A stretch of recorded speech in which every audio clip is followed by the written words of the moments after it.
Bueno, empezaron a tener efecto las medidas compensatorias tomadas por el gobierno, especialmente lo que tiene que ver con la disminución del impuesto a las ganancias de cuarta categoría para los trabajadores, una vieja reivindicación del movimiento sindical, sobre todo de aquellos que perciben ingresos por encima del promedio salarial de la Argentina, especialmente los sindicatos que están bajo convenio colectivo de trabajo, que llevan adelante paritarias.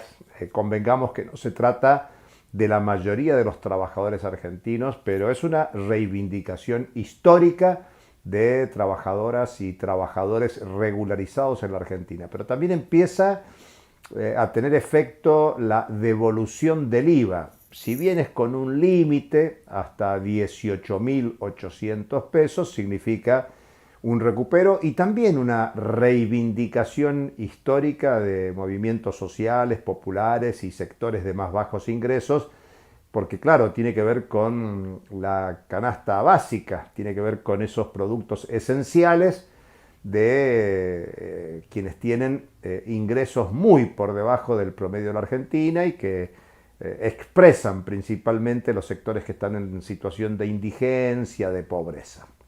Hay que señalar que son medidas que han empezado a tener efecto y que son compensatorias de una devaluación muy importante del 22% que hubo el 14 de agosto. Digamos que en un poquito más de un mes de la devaluación del 14 de agosto, el traslado a precios de esa devaluación fue fenomenal y se sintió en el bolsillo de los sectores populares. Por eso estas medidas compensatorias. Al decir compensatorias, decimos que son tardías e insuficientes, necesarias e importantes para quien las percibe. De no percibirla, el deterioro en los ingresos y en la capacidad de compra sería mucho mayor. Claro, lo que falta y está en discusión es cuál es el impacto político. En tiempos electorales, claro, porque son medidas que apuntan a ser efectivas en el proceso electoral. El ministro de Economía, candidato del oficialismo, espera ser uno de los dos que entre en el balotaje, si es que hay balotaje en las elecciones de octubre.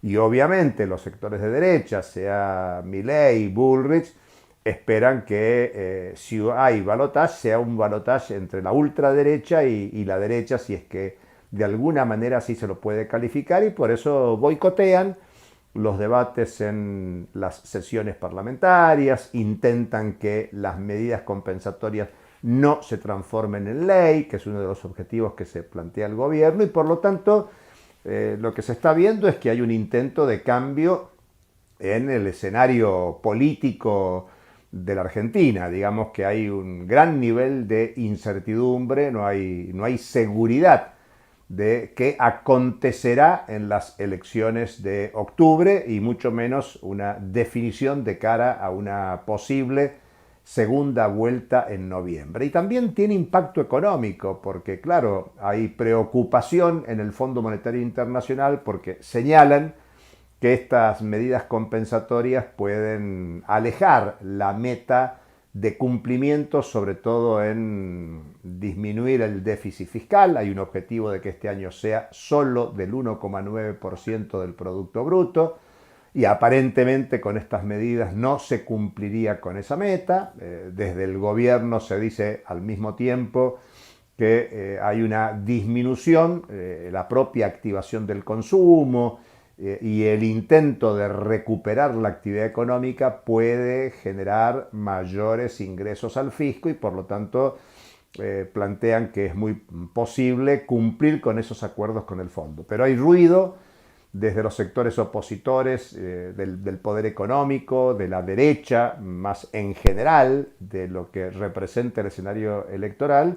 Hay críticas a estas medidas de distribución del ingreso que, aunque tardías, suponen resignación de ganancias para los sectores más concentrados de la economía. Y en el plano de la política, de alguna manera hay que pensar en que se trata de barajar y dar de nuevo, que pase lo que pase en las elecciones, se viene un tiempo político distinto, va a haber un reagrupamiento de las derechas, tanto en el Congreso como en la vida política.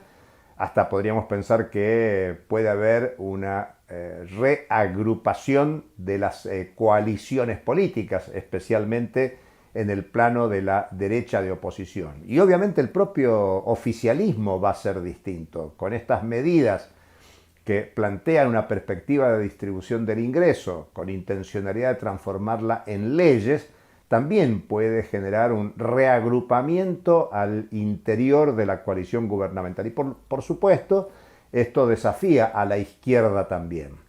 La izquierda electoral necesitará abrirse al diálogo con la izquierda con no presencia en el Parlamento, que es diversa, fragmentada, desarticulada en el conjunto del país, y por lo tanto sí podemos asegurar que gane quien gane en la Argentina, hay reagrupamientos políticos por derecha, por izquierda, a distintos niveles, y eso intervendrá en la Argentina que viene. Insistamos, gane quien gane en las elecciones de octubre y si hay perspectiva de segunda vuelta para noviembre. Hasta la próxima.